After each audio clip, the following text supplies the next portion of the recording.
સમાચાર જોઈએ ગાંધીનગરમાં લગ્નના જમણવાર બાદ લોકો બીમાર પડ્યા છે। ગાંધીનગરના સેક્ટર 24માં લગ્નનો જમણવાર યોજાયો હતો। લગ્નમાં ભોજન લીધા બાદ 100 જેટલા લોકોને ઝાડા ઉલટી થયા છે। તમામ લોકોની સારવાર કરવામાં આવી રહી છે। કુલ 2 જગ્યાએ સર્વે કરેલો છે, જે એક સહયોગ ફ્લેટ્સ છે અને બીજું છે શ્રીનગર સોસાયટી। ત્યાં મેક્સિમમ કેસીસ જોવા મળ્યા હતા ફૂડ પોઈઝનિંગના। એમને ત્યાં કાલે લગ્ન પ્રસંગ હતો અને જેમાં એ લોકોએ પનીરની સબ્જી હતી, મંચુરિયન હતું, પાણીપુરી હતી, ગાજરનો હલવો હતો અને દાળ ભાત આપણે રૂટીન અને રોટલી પૂરી હતી। જે આરોગ્ય બાદ સાંજે 5:30 વાગ્યાની આસપાસ 5 કેસીસ સિવિલ હોસ્પિટલમાં દાખલ થયેલા હતા, જેની અમને જાણ થઈ એટલે તરત જ સવારે અમારી ટીમ દ્વારા સર્વે કરવામાં આવેલ।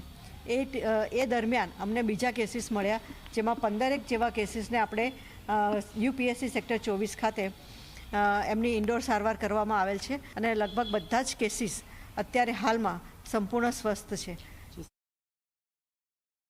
બાબાના લગ્ન હતા એટલે સાંજે રિસેપ્શન હતું, એટલે બધાનું એવું માનવું કે આ ગાજરના હલવામાંથી બનાવે એમાંથી આ તકલીફ ઊભી થઈ છે।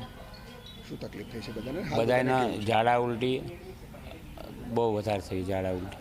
અત્યારે હાલ બધાની તબિયત સારી અને સિવિલમાં આપણે 8-10 જણ દાખલ થયા। અહીંયા 24માં સારવાર સારી મળી અને પ્રતિકાશ્રમ બી અમને સારી સારવાર મળી।